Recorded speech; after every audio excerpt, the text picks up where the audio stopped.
Bueno, se abre el proceso de preguntas y consultas o conversación con la profesora Ana Cari Rodríguez, y yo voy a ir anotando por acá con respecto a los llamados de atención que nos hace como escuela y bueno, como parte de la escuela que también ella es y que ha sido durante tanto tiempo.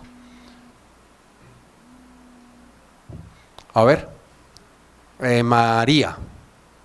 Ajá, lo de la información en la escuela de educación. El año pasado, nosotros en tercer año de la carrera, vemos una asignatura que se llama Currículum 2, en la cual estudiantes de esa asignatura teníamos que hacer un diseño curricular, o digamos, analizar el diseño curricular de la escuela y de la escuela de geografía. Para yo encontrar filosofía, historia de la escuela, los valores de la escuela, objetivos de la escuela, de esta escuela, mi escuela, me costó muchísimo, muchísimo. O sea, fui a dirección, fui a coordinación académica, fui a todos los lugares habido y por haber para poder encontrar. Profesores, unos que otros profesores, sí tenían ese tipo de información, pero corta, que tenía que ir complementando con cada uno. Por eso es que digo, ciertamente, y le apoyo, aquí la información sobre la realidad de la escuela de educación es limitadísima. Si también ponemos a consideración el control de estudio,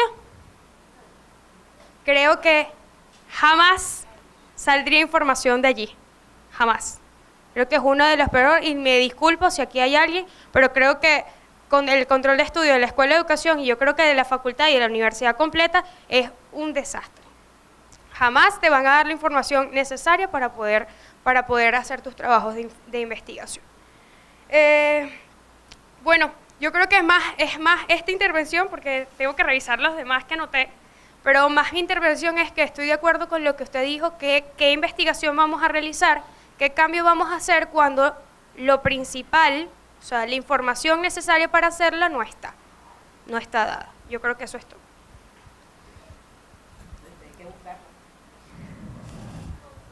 Profe Laura Hernández, coordinadora de la escuela, coordinadora académica.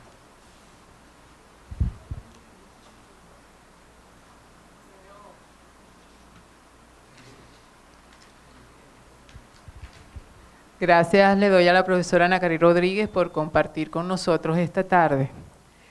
La Comisión de Transformación Curricular de la Escuela tiene adscrita una subcomisión que se llama de diagnóstico y factibilidad. En ella estamos levantando toda la información y muchos de las interrogantes que tiene la profesora Ana Cari se están trabajando en este momento. La data de los EUS, con la data de los EUS se ha realizado un estudio de 10 años de el comportamiento matricular. Ese es uno de los que está más adelantado, en el cual logramos incluso sacar la prosecución escolar. ¿Cuántos años se tarda una persona en egresar de los estudios supervisados? Estamos trabajando ya con el anual, igual con el componente docente. Tenemos el estudio de las plantas físicas de todos los centros regionales y la que incluye acá al edificio transbordo, para ver qué tenemos y qué necesitamos dentro de esta transformación curricular. Sí tenemos en realidad adelantada bastante información, pero nos falta todavía. Realizamos unas encuestas para los profesores, los cuales muy pocos nos dieron información de lo que pedíamos allí en esa encuesta. También se la pasamos a los estudiantes y muchos profesores no nos ayudaron en eso, en motivar a sus estudiantes para que nos dieran esa información. Pasamos unas encuestas a nivel regional, por todos los CEUs, incluso incluyendo Capital, a los estudiantes de quinto año. Esa la pasamos ya como a destiempo porque era el mes de junio y ya la mayoría estaba ya saliendo. La vamos a repetir en la cual le pedíamos a los estudiantes, entre muchas cosas, si querían estudiar educación y qué le ofrecía la Escuela de Educación en los centros regionales. Bueno, nos arrojaron algunas datas muy buenas, pero ya le digo, fueron pocos, consideramos que fueron pocos a nivel regional y la vamos a repetir ahora entre los meses de abril y mayo, que los estudiantes de quinto año los tenemos en sus salones de clase todavía. Pero bueno, estamos trabajando sobre toda esa data, y hay otras cosas que se están haciendo, pero bueno, cuando tengamos esa data adelantada se la haremos llegar, profesora. Tenemos la opinión de los empleadores también, de los obreros, esas cosas. Nos faltan los egresados. Pero ¿y cuando yo la pedí, por qué no me dijeron eso? Está en construcción, pero... No me dijeron ni que estaba en construcción. Ajá, bueno, no sé, bueno, exacto, un poco de falta de comunicación. Puede que me vuelvan a llamar. Sí, sí. Sí, no, mira, nos arrojan datos excelentes, toda la parte de los GEUs. Por lo menos esto de prosecución escolar, se tardan 12 años de estudios para graduarse. Bueno, la profesora Carmen Elena puede completar lo que yo estoy diciendo porque ella también está en esa subcomisión. También estamos recogiendo la data de qué otras instituciones a nivel regional, o sea, donde tenemos los centros regionales, están dictando también educación y trabajando también con la parte de los perfiles. Ya estamos sacando algunos indicadores de los perfiles de esas otras universidades en la carrera docente. Es un estudio muy largo que estamos haciendo, pero lo tenemos bastante adelantado. Pero esa información va a estar allí, porque es la Comisión de Diagnóstico y Factibilidad. Bueno, menos mal que alguien lo está haciendo. Bueno, yo me voy a echar la colita aquí. Cuando usted dijo que nunca sobran profesores, yo creo que eso es una afirmación muy iluminadora en este momento tan crítico que estamos viviendo. Hay profesores que tienen un solo estudiante, profe, y le puedo dar el dato porque ante esa ausencia de datos, yo levanté una data del departamento de currículo. Y hay profesores con un solo estudiante. Y ese dato hay núcleos que están unos peor que otros, particularmente Puerto Ayacucho está muy grave y Bolívar. Son dos núcleos que en la asignatura que gestiona el departamento tenemos ese dato recogido hace 2 semanas, o sea que está ahí reciente. Y profesores que no tuvieron este año estudiantes en unas determinadas asignaturas. Es decir que no se abrió, por ejemplo, una asignatura tal en un núcleo determinado. Y cuando usted dice, bueno, ¿y qué está haciendo esa persona? Se pueden poner a hacer otras actividades que no necesariamente son docencia y a buscar otra información que pudiera iluminar en medio de esta crisis tan complicada que estamos viviendo.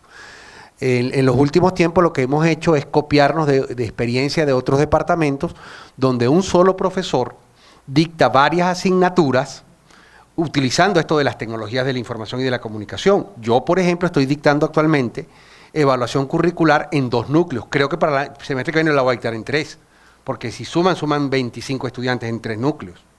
Entonces, ¿qué harían los otros profesores y a qué se dedicarían? Es la pregunta que usted nos hace. Y el reclamo muy interesante que nos hace, bueno, ¿y qué podemos hacer mientras que ese profesor no necesariamente está atendiendo a estudiantes? Pudiera hacer otras cosas como buscar data en este momento tan difícil y donde podemos apuntar a la calidad y dejarnos de pensar tanto en el número que teníamos en la época de los 70 y un poquito más acá, porque a mí también me tocó trabajar con 60 estudiantes, ya en la época de los 80, todavía habían salones con 70 estudiantes, ya hoy día no lo hay. Bueno, en primer lugar me siento muy complacida de que se estén buscando la información porque realmente eso es indispensable. Nadie puede planificar si no tiene una información de base. Lo que todavía me sorprende es que hayan pasado tantos años que se haya trabajado sin información, y creo que también si se hubiese tenido esa información no habríamos llegado a este punto, sino que se hubiese previsto mucho antes. Esto era previsible hace 5, como los mismos datos que ustedes dieron, pues eso era previsible hace 5 años. Entonces, creo que necesitamos ir pensando con antelación hacia el futuro. Bueno, mucho de lo que, cuando digo que yo siempre creo que hay mucho que hacer. Ahora, En esto quienes tienen el conocimiento directo de la situación son ustedes y no yo. Por eso que yo dije que yo aquí me estaba lanzando a la aventura, porque me lo pidieron, pero yo espero que no me lo vuelvan a pedir.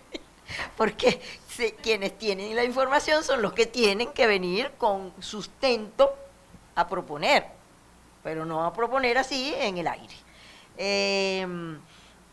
Primero, no sé si la situación de un solo alumno se está dando en todos los departamentos o en todas las materias. Eso es un problema, no lo sé.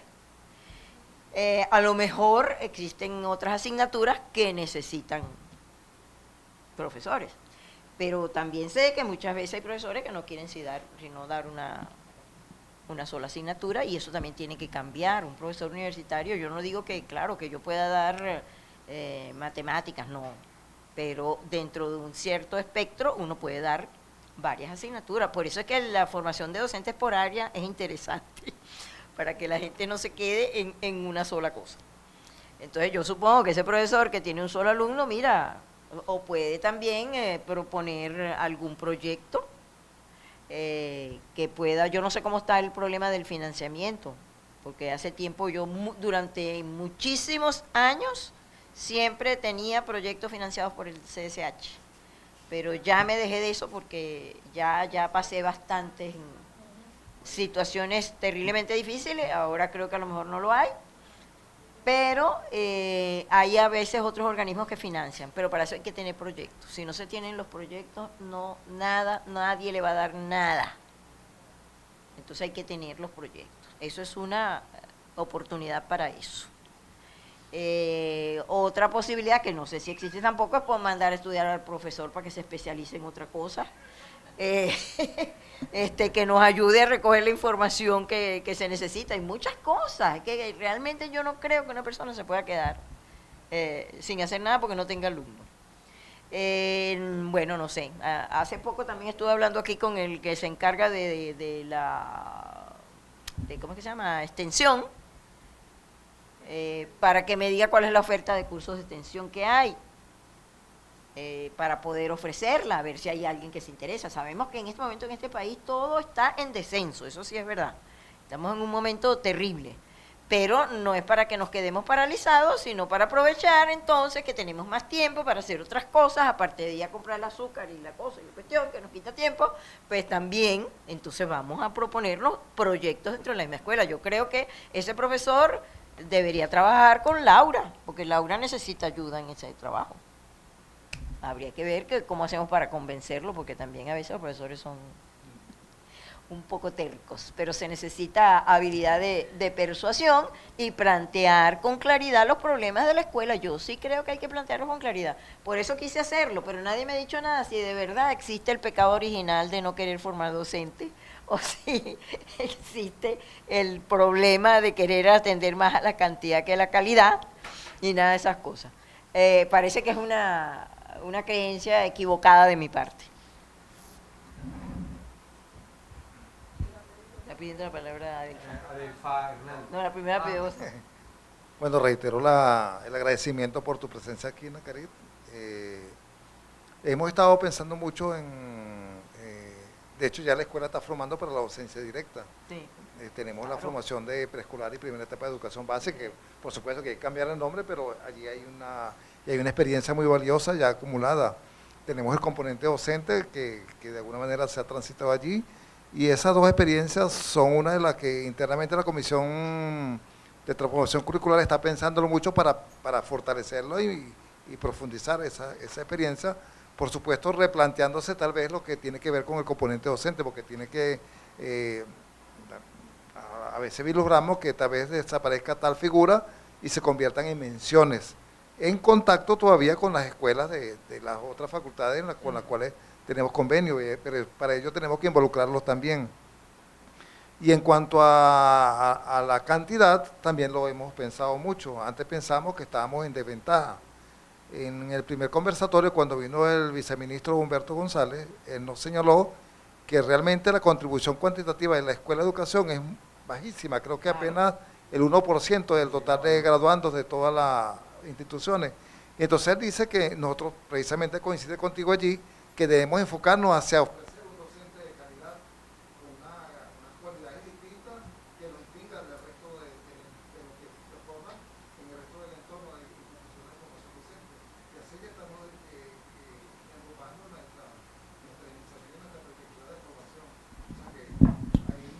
suficiencia en los elementos con los cuales estamos apuntando. Y bueno, otra de las preguntas que te decía a ti, si conocíamos los docentes, en este momento estamos haciendo toda la data exhaustiva de todo el personal docente que tenemos por dedicación, por escalafón, por centro regional. Hay aproximadamente 180 docentes distribuidos en todos los centros regionales. Ha descendido. No, en total, efectivo, sí. Activo. Sí. O sea, que hay menos de, hay como 9 alumnos por docente. Sí. No llega a 10. Sí. Ahora, y hemos constatado, aunque tampoco hemos visto las investigaciones, que esta es la situación de toda la carrera, todas las instituciones de formación docente. Es algo parecido, pues. Sí, porque tomando iniciativa desde ese punto de vista. Bueno, pero vamos encarrilados en esa dirección. Sabemos la insuficiencia de la información que tenemos en la escuela y por eso creamos dentro de la comisión una subcomisión que se encargue de ello.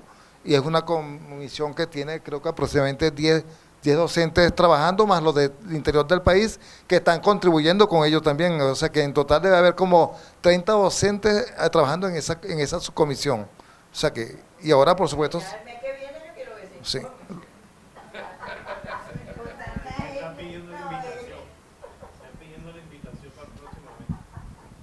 Bueno, buenas tardes. Bueno, buenas tardes, profe Nacari. Un gusto escucharlo una vez más. Me hubiese gustado que del Congreso 2014 que hizo el Centro de Investigación Educativa y usted presentó en el auditorio de farmacia, hizo énfasis por las áreas de la Escuela de Educación y yo me quedé con mi recuerdo auditivo, pero usted fue magistralmente ahí clara. Si estuviese en psicología educativa hicieran tal, si tuvieran cual hicieran tal, y en algún momento si usted puede volver a intercambiar eso con nosotros, yo se lo agradecería.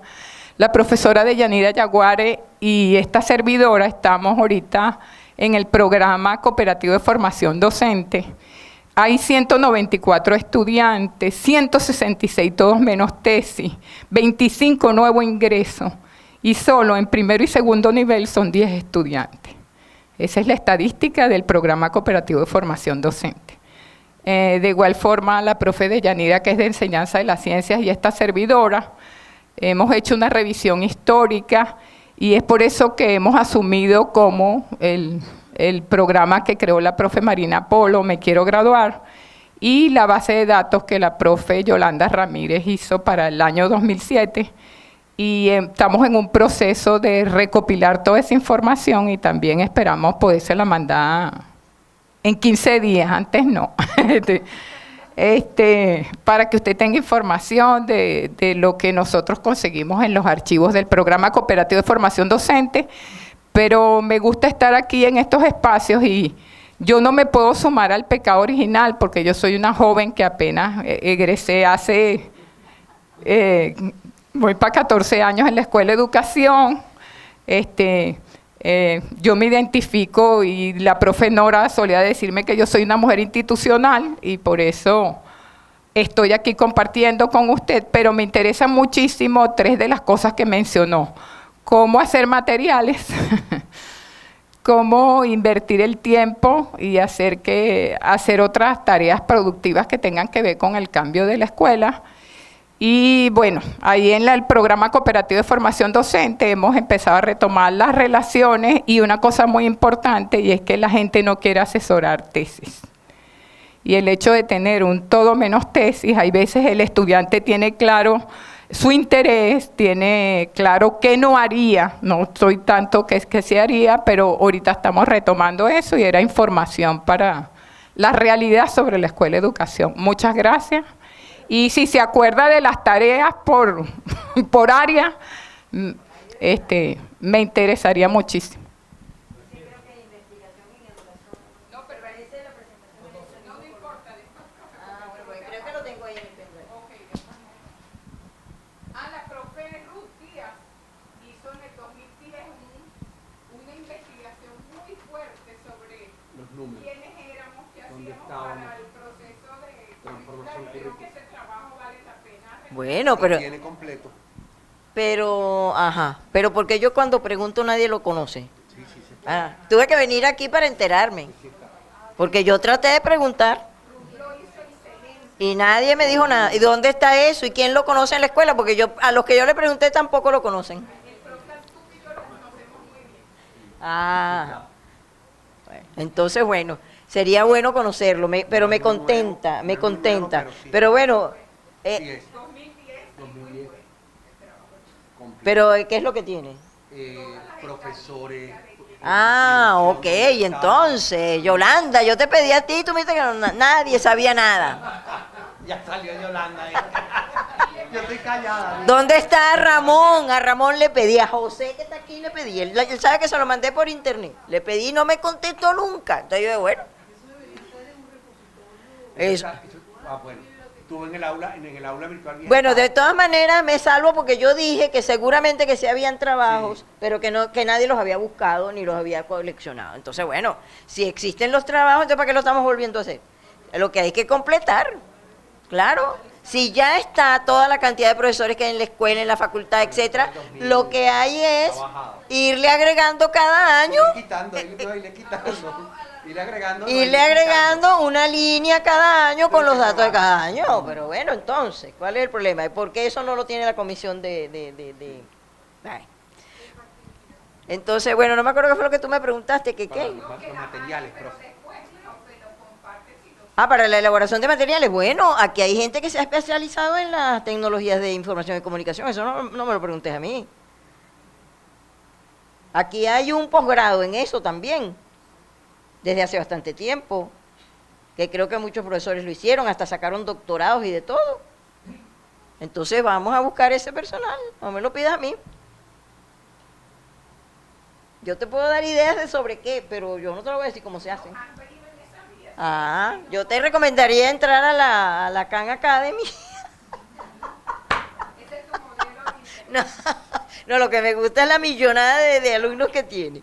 El ámbito de influencia tan extraordinario que tiene esa página. Pues eso es excelente, imagínate tú.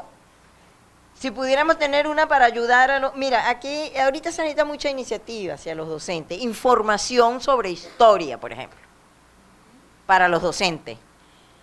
Eso es muy necesario porque se ha tergiversado mucho la historia. Eso ya, pero claro, eso hay que divulgarlo para que los docentes que tengan acceso a Internet pueden entrar. Y digo hacerlo en Internet porque, claro, es lo más económico que hay. Ya papel no hay y sale carísimo. Bueno. Tinta tampoco. Entonces, bueno, eso es un tema. Fíjate que en estos días en la universidad, ¿cómo es que se llama la universidad esta que está allá por Boleita arriba? No, esa es privada. La Monte Ávila. Exacto, esa. Allí hay un grupo que decidió, que ha tenido la iniciativa de sacar unas especies de olimpiadas sobre el conocimiento de la historia para alumnos de media. Bueno, ese tipo de cosas. Mira, aquí había un bellísimo programa que tenían, tú debes conocer eso en, ¿cómo es que se llama esta zona? El padre aquel que hace, que todavía lo hacen en muchas escuelas de fe y alegría, que es unas especies de concursos internos de las escuelas. Muy interesante, por cierto, eso. Yo tengo allá los documentos. Muy interesante ese tipo de concursos. En materia de ortografía y redacción en los niños de las escuelas, pero lo interesante era que se concursa por grupo, no individualmente, sino por grupo, y gana el grupo que gane más, que mejore más, porque se hace una especie de prueba y de concurso, y entonces el que tenga más ganancias sobre su mismo rendimiento anterior, o sea, no es una competencia entre varios, sino que los niños están compitiendo consigo mismo, con su rendimiento. Ese tipo de cosas se pueden divulgar en la escuela, son buenísimas. Entonces, bueno, yo creo, sobre conocimientos de ciencia, sobre enseñanza de la ciencia, que es un área que está completamente descuidada aquí, lamentablemente. Y cuando uno lee en cualquier país del mundo, y sobre todo en Latinoamérica, en los países latinoamericanos, hay una campaña especial. Y además en las metas para el 2030, en las metas del Bicentenario, organización a la cual Venezuela ha asistido, porque aquí los miembros del Ministerio de Educación van a todos los viajes. Reunión que haya en el país que haya, allá están y firman todo convenio, pero después no hacen nada aquí. Revisen las metas del Bicentenario, y una de ellas, porque esas metas, por eso que yo tuve la intención de traerlas, pero se me olvidó después y lo dejé por ahí. Bueno, pero esas metas se van especificando, y uno de los indicadores que tiene es incrementar la cantidad de estudiantes que toman carreras del área de ciencias y de las ingenierías, porque sucede en Venezuela y en casi todos los países latinoamericanos que la mayor demanda es, sobre todo en los últimos años aquí en Venezuela, hacia sociales. Y de educación tenía mucha demanda que ahora no sé para dónde va a agarrar, pero entonces casi siempre va hacia administración, que no es exactamente la idea de las ingenierías, de la física, de la química. Y es necesario reorientar un poco esas vocaciones. Lo que en Venezuela se agrava porque sabemos que hay liceos donde no hay profesor de matemática, ni de física, ni de química. Entonces, ¿cómo van los estudiantes a interesarse por esas asignaturas si han tenido tan mala formación? Bueno, en eso Venezuela está súper atrasada. Y eso es un punto importante, que también podría tratarse de facilitar el aprendizaje y la enseñanza de esas materias.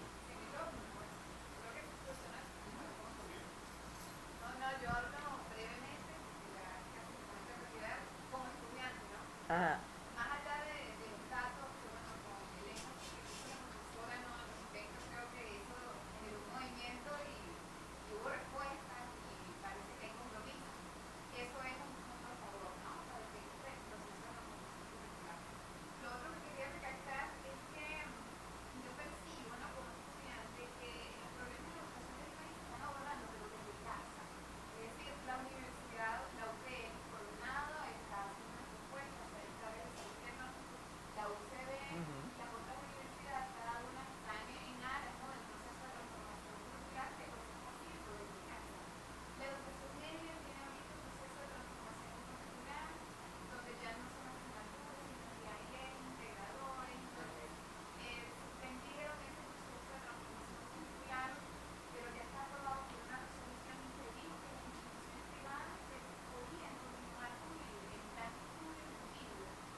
Mira, has planteado un asunto muy interesante que creo que toqué el otro día en un momentico y creí que lo había puesto aquí, pero no me acuerdo ahora si lo hice.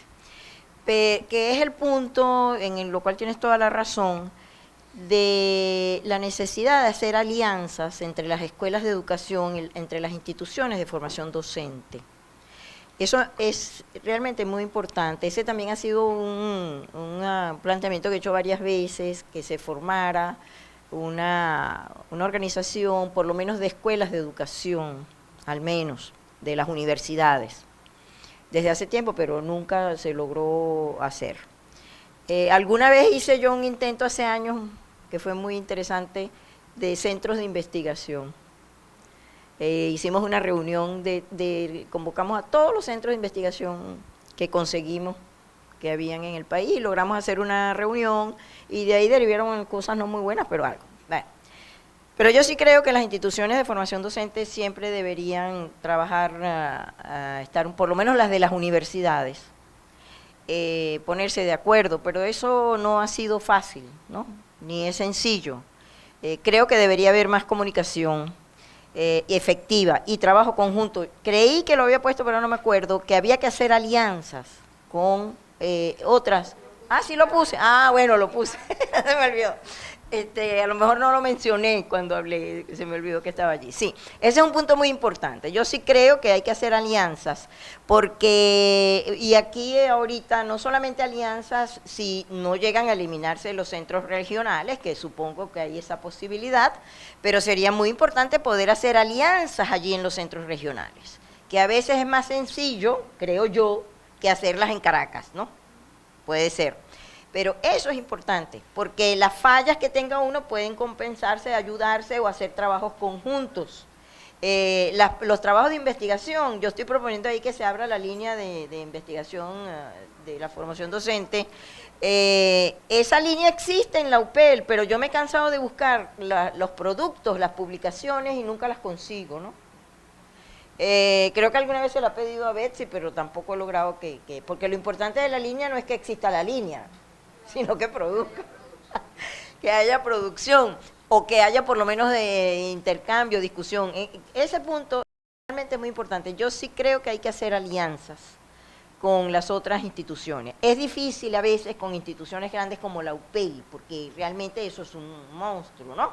Pero a lo mejor es posible hacerlo con algunas personas de la UPEL, por ejemplo. Eso a lo mejor sí es más factible. Pero hay que trabajar por eso sí es verdad. Eso es uno de los puntos que planteaste. Tu precaución por media me parece excelente y muy importante. El nivel de media es el nivel más difícil de abordar, desde el punto de la educación, de la planificación de la educación, desde el punto de vista pedagógico también, y además desde el punto de vista porque atiende a la población que menos asistencia tiene. Aquí tú puedes conseguir bastante atención hasta que los niños tienen 12 años, pero después nadie los quiere ni ver. Entonces, de los 13 años en adelante es terrible. Y es cuando más necesitan, porque son los adolescentes que están en crisis por sí mismos, así no haya crisis en el país, pero que ahora me imagino que se les multiplica, y necesitan mayor atención. Tanto que aquí acabaron con los centros de orientación que se habían logrado instalar en muchos liceos, pero se prescindió de ese personal y eso parece que va a haber que revivirlo, porque los problemas que hay dentro de los liceos podrían ser atendidos si hubiese un personal dedicado a eso. En la reforma curricular, que también la mezclaste allí, pero tú misma respondiste que eso va y viene, eso es otro problema para los mismos profesores, porque están en los liceos, ese lío de que si vas, no vas, qué es lo que va, qué es lo que no va, pero bueno, ahí es donde digo que no hay respeto por la profesión del docente, de ninguna manera, porque todo se está decidiendo arriba, sin importar lo que opinan los que tienen que ponerla en práctica. Eso es inconcebible, pero bueno, es así. Entonces, ahí viene esa situación que a lo mejor habría que pensarlo, si habrá que retomar de nuevo, aquí había una especialidad en orientación que creo que pasó al posgrado, pero que también está un poco muriendo, pero resulta que se necesita, cuando uno habla de necesidades, Esa es una necesidad. El problema es que no hay una demanda, porque aquí la mayoría de las instituciones escolares están en manos del Ministerio de Educación, y si el Ministerio de Educación no quiere contratar orientadores, entonces, bueno, ¿qué haces? ¿Qué haces con los orientadores? Ese es un problema muy serio, pero creo que sí se necesita, y en el diseño curricular ese, que no se sabe si está o no está, hay una parte que llaman, hay un área que es muy interesante porque iba a atender, se supone que iba a atender lo que antes atendían, ¿cómo es que se llama el área esa de uno de los grupos estables, una cosa de, no los grupos estables, hay otra cosa, hay un área específica, pero no recuerdo ahorita el nombre, que un poco, ajá, y le pusieron otro, ¿cómo es que se llama? ¿Tú no te acuerdas?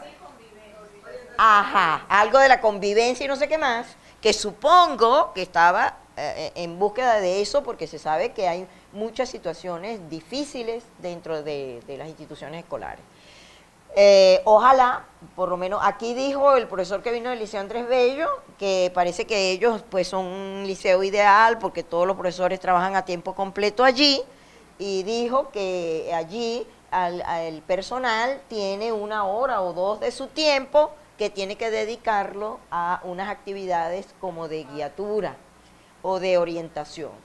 Sería interesante conocer esa experiencia que ellos tienen y ver si, pero yo sí creo que ese punto es importante y creo que se va a necesitar durante mucho tiempo. También hay un problema con educación media, que la mayoría de los adolescentes, no solo en Venezuela, en casi todos los países del mundo, desertan de la educación cuando están alrededor de los 14 años. Entonces, un problema no solamente de las condiciones, que hoy en Venezuela deben desertar más todavía por las condiciones, pero es un asunto también del proceso de desarrollo de los mismos adolescentes, y por eso es que requieren mayor atención. Y se necesitaría ese personal de docentes en las escuelas que no los dejen ir, que los mantengan dentro de la institución escolar, pero para eso hay que tener las condiciones de mantener a esos muchachos ahí. Estoy de acuerdo contigo, eso es una preocupación inmensa, la de los adolescentes, porque los estamos perdiendo y sabemos que aparecen como delincuentes después, o aparecen muertos, y sabemos también que hablo allí de embarazo adolescente, y ese embarazo no es solo de las muchachas, el problema es que hay padres adolescentes también. Es un problema de hembras y varones que es necesario atender, y es algo por lo que yo no he visto que haya, como no hay ninguna política ahorita tampoco para darle el almuerzo en los liceos que se necesita, y en las escuelas no lo vemos, más bien eso se está perdiendo. Debería existir en este momento dramático que estamos viviendo, pero no está. Tampoco hemos visto políticas dirigidas a atender esos problemas. Pero bueno, ahí hay otro filón que podríamos también tratar de producir, sea con investigaciones o con materiales para orientar a los adolescentes. Ajá, ¿quién?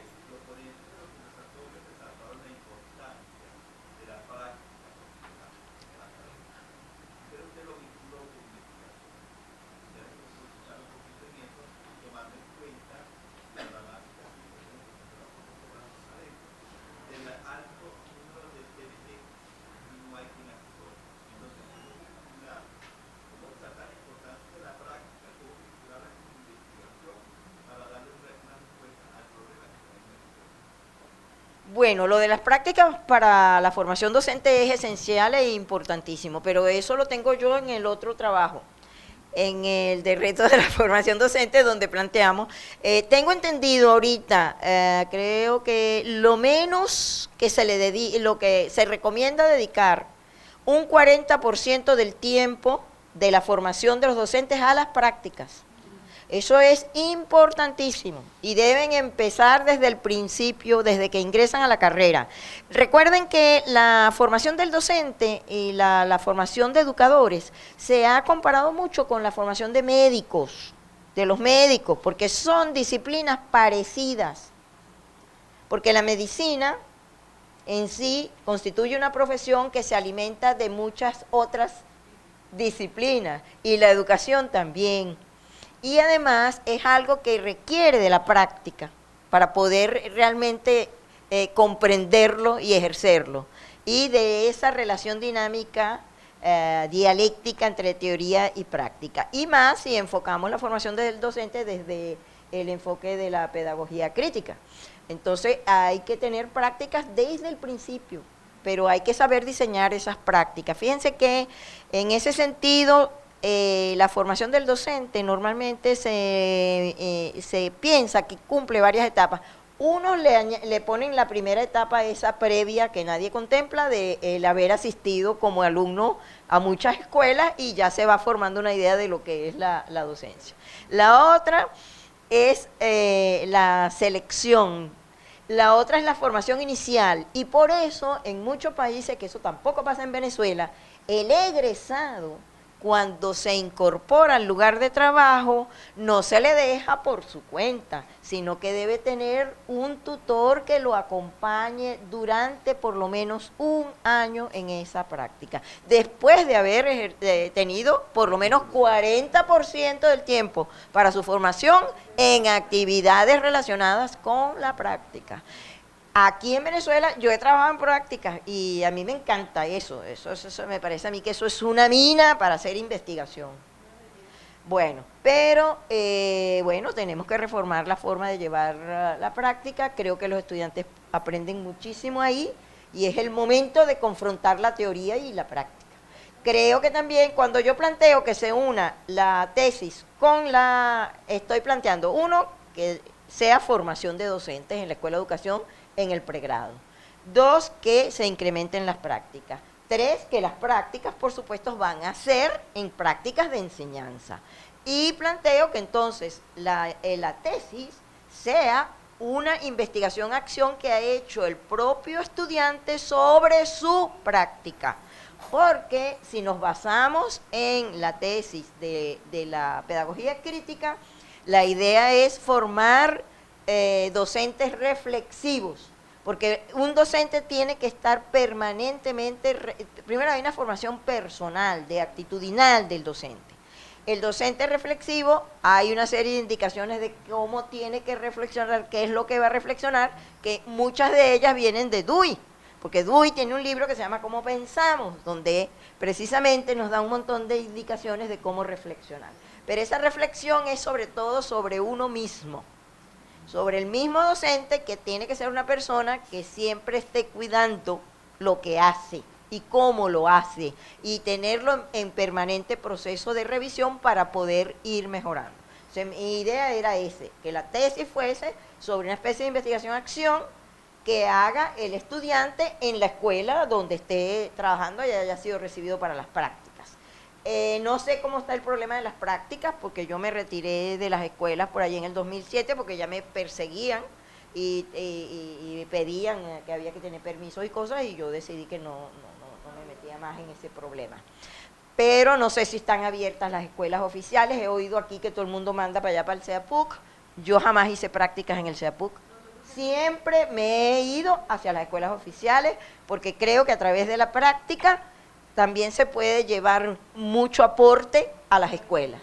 Entonces, eso no lo voy a decir ahorita porque me invitaron para una, ¿qué es lo que es? Para acá mismo, una cuestión que me invitó Ramón, sobre la investigación en la escuela. Y precisamente uno de los últimos trabajos que yo hice de investigación en la escuela lo llevé con un proyecto del CSH, financiado por el CSH y todo. Y la intención era no solo estudiar la escuela, sino aportar a la escuela.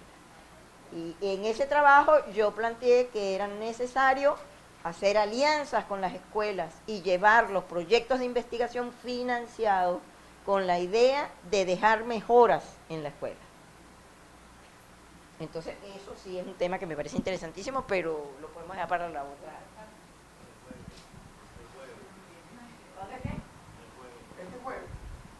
El jueves que viene. Gracias.